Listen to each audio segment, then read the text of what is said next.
وسندنا وحبيبنا ومولانا محمدا عبده ورسوله الذي أرسله بالحق بشيرا ونذيرا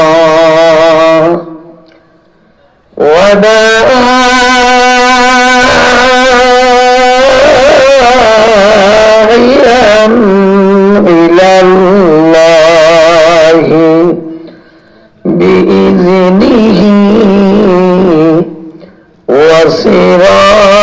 وسراجا وقمرا منيرا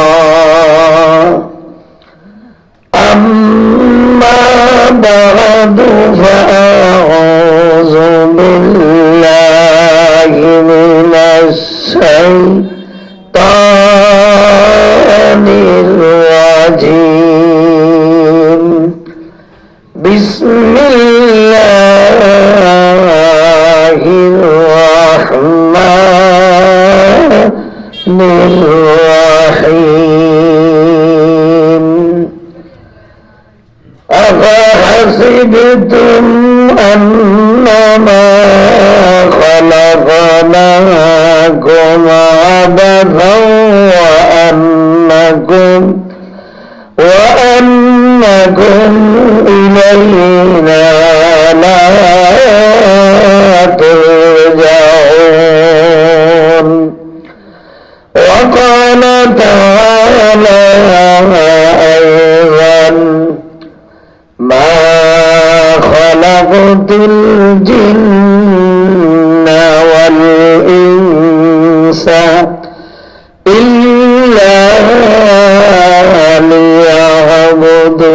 ليعبدون قال رسول الله صلى الله عليه وسلم سجدة واحدة خير من الدنيا وما فيها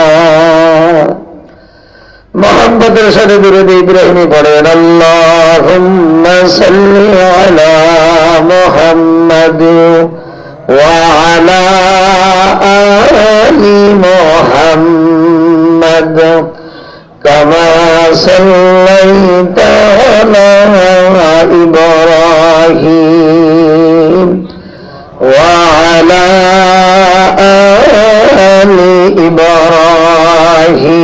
إبراهيم إنك حميد مجيد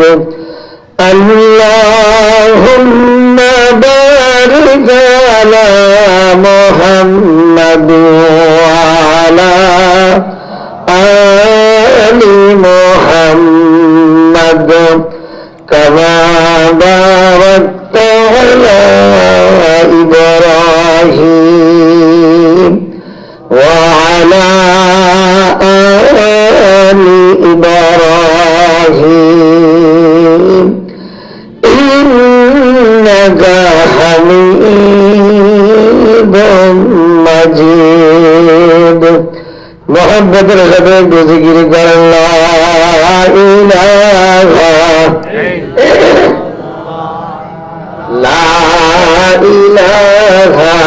إلا الله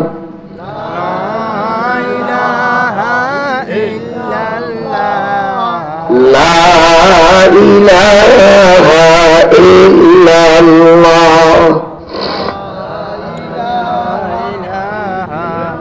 কষ্ট হয় আপনাদের লা ইলাহা ইল্লাল্লাহ বললে কি গুনাহ হবে লাভ না লস গুনাহ হয় না গুনাহ মাফ হয় এই কালেমার স্বীকৃতিকারী কি জান্নাতি না জাহান্নামী লা ইলাহা ইল্লাল্লাহ বললে জান্নাতে যাওয়া যায় এটা বিশ্বাস আছে তো কে বলছে? নবীজি বলছে, কুলু লা ইলাহা ইল্লাল্লাহ ফাদাখালাল জান্নাহ। যদি এই কালেমার ঘোষণা দিতে পারো ইয়াকিনের সাথে, বিশ্বাসের সাথে, তো তোমার ঠিকানা আল্লাহর জান্নাত। বান্দা যখন একবার জবান দিয়ে বলে লা ইলাহা ইল্লাল্লাহ, সাথে সাথে তার জবান দিয়ে একটা সবুজ বর্ণের পাখি বের হয়ে যায়। ওই পাখিটা আকাশে উঠতে থাকে আর চিৎকার মারতে থাকে। আল্লাহর ফেরেশতারা পাখিটাকে সম্বোধন করে বলেন, পাখি এমন ভাবে চিৎকার করছে কেন? তোমার চিৎকার, তোমার আওয়াজ বন্ধ করো। পাখিটা জবাব দেয়, আল্লাহর ফেরেশতারা, আমার চিৎকার বন্ধ হবে কেমন করে? লা ইলাহা ইল্লাল্লাহর আওয়াজের মধ্য দিয়ে যেই বান্দার জবান দিয়ে বের হয়েছি, এখন পর্যন্ত সেই বান্দার জিন্দেগীর গুনাহ মাফের ঘোষণা আসে নাই। যতক্ষণ পর্যন্ত ওই বান্দার জীবনের গুনাহ মাফের ঘোষণা আসবে না, ততক্ষণ পর্যন্ত আমার চিৎকারও বন্ধ হবে না।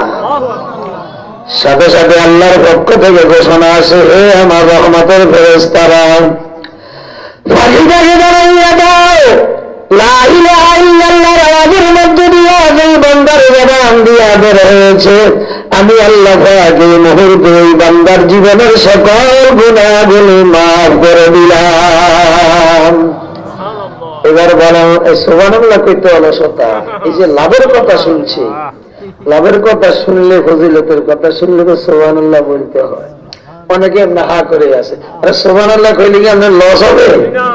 আরে মিয়া, বাড়িতে আম গাছ লাগায়, কাঁঠাল গাছ লাগায়, ফল গাছ লাগায়, খাইতে মন চায়, তো এটা আপনি খাইতে পারবেন, নাও খাইতে পারবেন। রোপণ করেছেন, ধরতে ধরতে আপনি মরেও যেতে পারেন, ঠিক না? ঠিক। তবে এখান থেকে জায়গা তো খাবার আশা আছে, আছে নাকি? দুনিয়াতে ছাড়তে হবে নাকি থাকবেন? তোর কথা কয় না কেন? এখান থেকে জায়গা ফল খাওয়ার আশা আসেনি, তো এখান থেকে লাগান, চারা লাগান। সুবহানাল্লাহ, সুবহানাল্লাহ, সুবহানাল্লাহ, সুবহানাল্লাহ। একবার সুবহানাল্লাহ বললেন, সাথে সাথে আপনার জন্য একটা ফলের বাগান আল্লাহর জান্নাতে তৈরি হয়ে যায়। এরা বন্ধু, দুনিয়ার একটা ফলের মধ্যে এক প্রকার সাহাদার মজা থাকে। আল্লাহর জান্নাতে যে ফল গাছ লাগানো হবে, এই সুবহানাল্লাহর বিনিময় ওই এক একটা ফল গাছ এত বড় হবে। এরে বন্ধু, হাদিস শরীফে আসছে, যদি নাকি আরবের তেজি ঘোড়া, শক্তিশালী ঘোড়া, বর্তমান সময়ের দ্রুতগামী প্রাইভেট কার চলতে চলতে যদি 500 বছর পর্যন্ত চলতে থাকে, একবার সুবহানাল্লাহর বিনিময় ফল বাগানে যে গাছ তৈরি হয়েছে, ওই ফল গাছটার ছায়াও শেষ দেওয়া সম্ভব হবে না। সেই ফল গাছের ফলগুলো কেমন হবে? দুনিয়াতে একটা ফল খাইলে এক প্রকার স্বাদের মজা পাইবেন, আল্লাহর জান্নাতে একটা ফলের 40 প্রকার স্বাদের মজা আছে। সুবহানাল্লাহ কইেন না। এ বান্দা, ফেরেশতারা বলবে, বান্দা তোর কি ফল খাইতে মনে চায়? বলে হ্যাঁ, তখন ফল দেওয়া হবে। একটা ফল দেওয়ার সাথে সাথে যখন মুখটা লাগায় একবার খাবে, আবার জিজ্ঞাসা করবে, বান্দা তোমার কি আরো খাইতে মন চায়? বলে হ্যাঁ, এবার অন্য কোনটা আছে আনো। বলে না, এটার মধ্যে তুমি কামড় দাও। যখন আবার মুখটা লাগাবে, কামড় দিবে, দেখবে স্বাদ আর মজার গ্রাম আবার এটা অন্য প্রকার।